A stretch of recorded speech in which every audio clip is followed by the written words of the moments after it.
झाली, CET sale निकाल यांना मेसेज केले की ऑथरायझेशन कॉलेजकडे, कॉलेजमध्ये सीईटी सेलकडे, सीईटी सेल म्हणजे ऑथरायझेशन कॉलेजकडे. यांच्या दोन्हीमुळे जो समाज इथं येतोय, ज्यांना कॉलेज करायचंय तो अजून किड्यावरती पडला फक्त त्यांच्या चुत्यापणामुळे.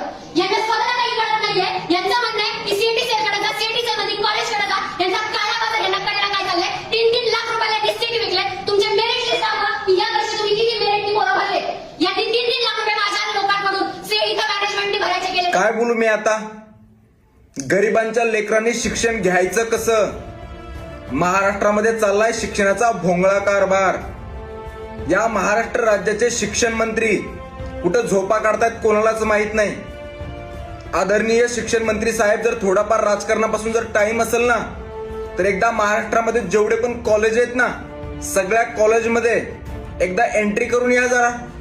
ज्या ज्या ठिकाणी डोनेशन वरती ऍडमिशन दिले जातात ना,